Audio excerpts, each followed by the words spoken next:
Good morning, folks. My name is Carl Bright. I'm a regional retirement services consultant for the Indiana Public Retirement System.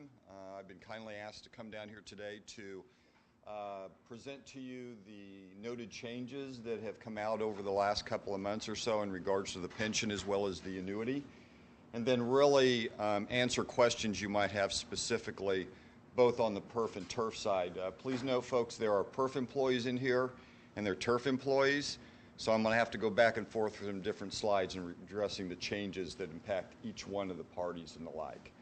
So with that said, my background for everybody, I'm an IU graduate.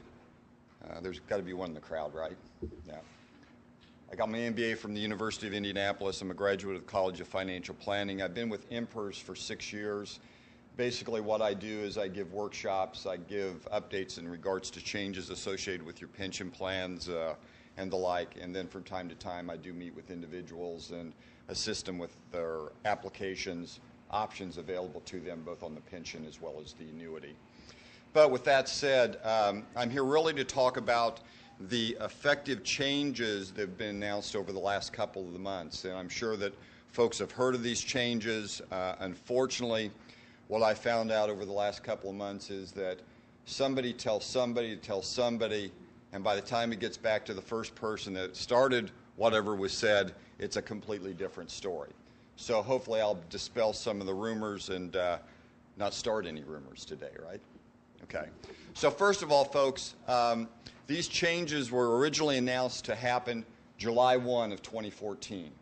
I'm sure everybody has seen here now that they've pushed that effective date of these changes to October 1.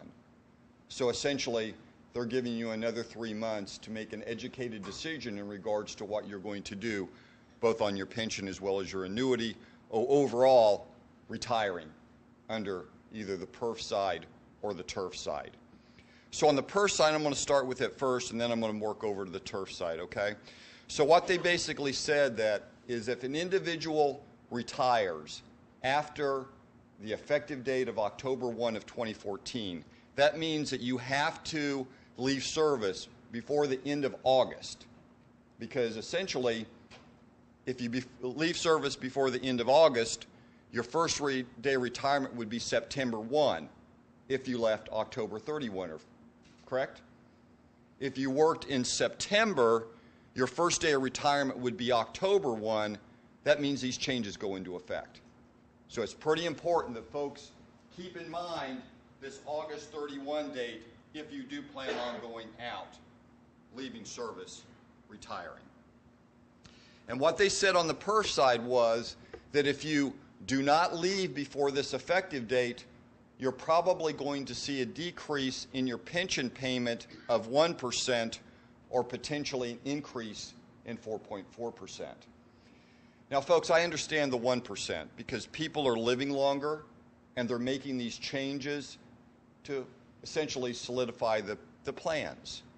So I think for most folks in here, you're probably going to see a decrease in your pension amount of about 1% if you're on the PERF side. Now, I could probably argue that if they save enough on the front end with folks retiring, that maybe somewhere down the road, individuals will see an increase in their pension payments of as much as 4.4%. But I'm going to take the worst case scenario and say a decrease of 1%. Well, what does that mean? That means, folks, that if you're going to draw $600 or $700 a month under the PERF pension plan, 1% is what, right? $6 or $7 a month. To me, it's not a meaningful reason for somebody to retire, right?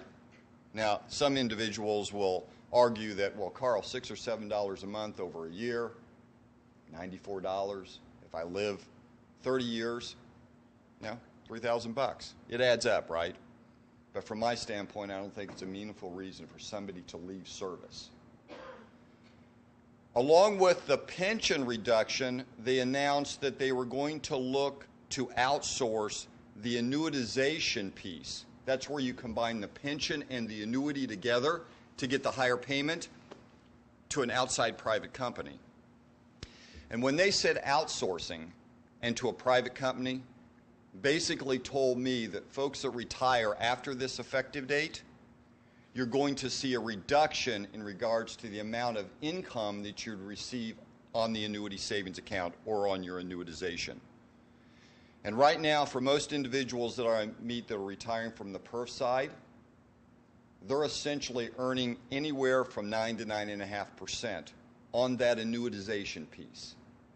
So if you outsource it today to a private company and they're paying 4.5 to 5 or maybe even less, let's just say 4.5, essentially tells me that if you're expecting to receive $300 or $400 a month on your annuity, it'll be cut in half, right? So if you're expecting 300, it'll go to 150. If you're expecting 400, it'll go to 200.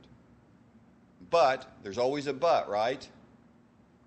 Because PERF has been getting a lot of input from outside interested parties, that includes you as members, legislators, representatives, RIPIA, Retired Indiana Public Employees Association, ISTA, Indiana State Teachers Association, IRTA. On October 25th, the board said they were going to seek additional information in regards to this annuitization piece before they finally do make the decision to outsource. So what does that mean? Basically means there's a gray area right now, folks. I would be hopeful from my standpoint and what I do out here that within hopefully 30 days or so, or the next board meeting or before the end of the year, at least they make a final decision on what they're going to do.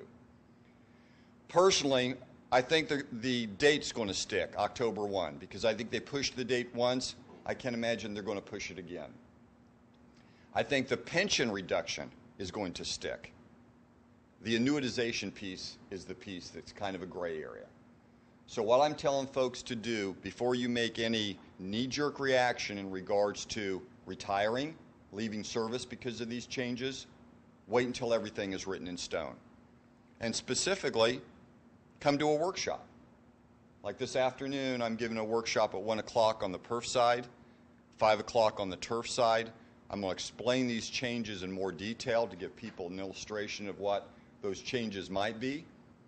And then when they do finalize their decisions, then essentially you can make an informed decision in regards to what you're going to do, right? Leave service, stay, or whatever the situation might be. So that's the PERF side. Let me go over to the TURF side because it's just a little bit different in regards to the changes. And on the TURF side, what they said was that instead of the decreases you saw on the PERF side, on the TURF side there's going to be a decrease of 0.1% or about 1.1%. So again, I'm using an average of 1%. Now normally teachers make a little bit more salary-wise than folks on the PERF side. So essentially if there's a teacher in here that's drawing, let's just say $1,500 a month on the pension, a 1% reduction is what? $15. Again, it's a number, but I don't believe it's a material reason for individuals to retire. Now again, you can argue $15 a month, you multiply it by 12, you're getting what, $180 a year? You live 30 years in retirement, the numbers add up, right? But again, I don't think it's a material reason for somebody to leave service if they love their job, they enjoy what they're doing, and want to continue working. But on the teacher side, you have the same issue, though, the annuitization piece. And again, if they decide to outsource that annuitization piece, where essentially you're combining the pension and the annuity together to get the higher payment, you also will probably be in a situation where they're going to have that income. So if you're expecting to draw $700 or $800 a month under the annuity because you maybe have higher balances in your annuity savings account, if you go out after this effective date, you're probably going to see that income cut in half.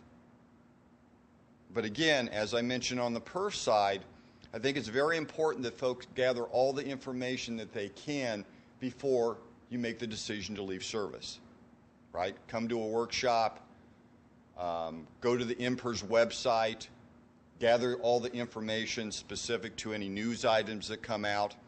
In fact, you can go to the PERS website and you can access a link that allows you to get any news item sent directly to your inbox. So if you want to keep up to date specifically on any board decisions, any new news items in regards to these changes, do that. You get it right automatically sent to your inbox in regards to the changes.